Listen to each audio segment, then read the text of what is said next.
in talking about sort of similarities between Reddit and media, one question for both is, how do you make money?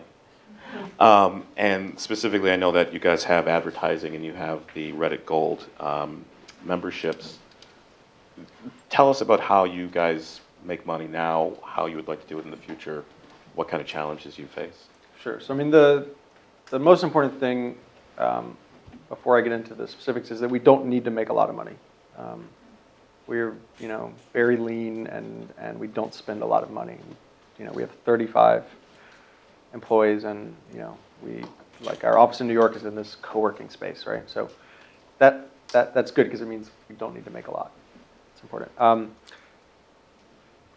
we basically have ads that you would see on other sites for big movies, the new mobile phone, the new video game, et cetera, sort of big mainstream ads. We also have ads from that are from mom and pop companies that are two guys who made an iPhone app and they have $100 to promote it.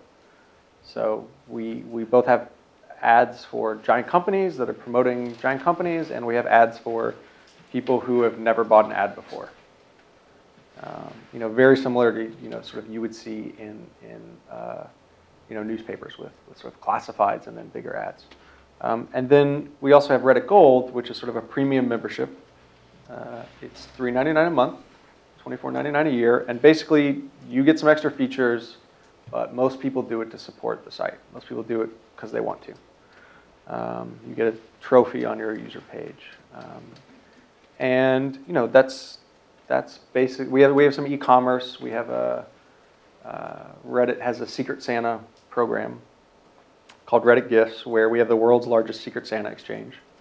So if you've ever done a Secret Santa with your coworkers or your circle at church or whatever, it's the same sort of thing, except we do it with like 70,000 people all around the world. And we've started an e-commerce sort of site, kind of like Etsy, I guess, to help help those exchanges and also to make money. So, but still, sort of ads are our main revenue source, with the others kind of being more experimental.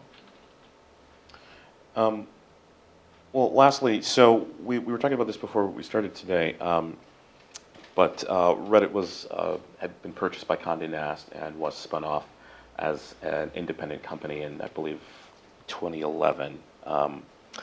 And I'm wondering what you could talk about in terms of how the company is able to innovate, and maybe what are the differences between being an independent organization and being a part of an institution.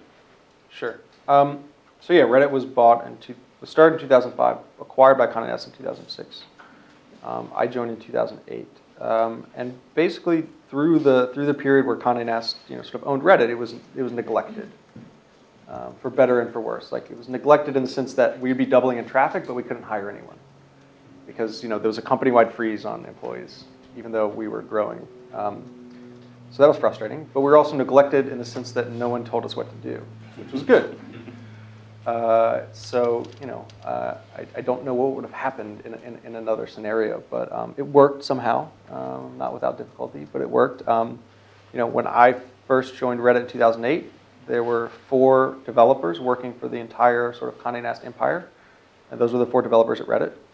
That's very different now. They have a lot of developers and engineers working inside the company. But basically, we were left alone. There were certainly some frustrating things like hiring, probably the biggest one. Equity for employees was something that's very common in the tech startup space, but not very common in the publishing world. Right. So that made it tough to hire, the people we needed to hire.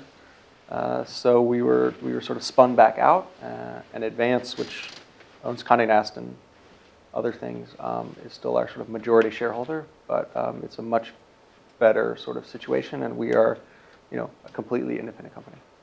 Well, give me an example of maybe what you can do now that you weren't able to do then. I mean, obviously, like you said, hiring being one thing, but that's got to have some consequences in terms of what you guys wanted to build. I mean, if you're getting a lot of traffic, you've got to be able to do something with that. So what are you able to do now that you weren't able to do then? Sure. So, I mean, it's more like, what can we do now easily that would have been very difficult before? So before, like for one example that's sort of mundane but important, like our ad server, our ad ops, the ads that were served on the site and sort of the sales process was done through Condé Nast, which has a great, world-class ad operation, but it's a world-class ad operation for, Wired and Vogue and the New Yorker, and not for this weird site where all you need is $5 to run an ad.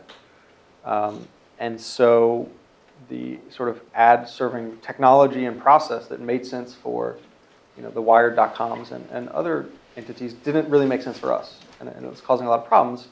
And we wanted to go with, our number one priority for an ad server was that they were really fast, which is like the 18th priority for, the other part of the company. So, and that they, were open source and things like that. So, now that we're independent, it was very, it was basically just up to us to go and find the right ad serving company. And we found this company in North Carolina called AdZerk that was serving ads for Stack Exchange and Stack Overflow that had amazingly fast ads. And the CEO was a programmer who wrote all the code, and we love them and they're great. And that was something we were able to make that decision sort of without having to involve anyone else. And that, we probably could have made that happen before, but it would have been really difficult, and we would have really had to sort of make it happen.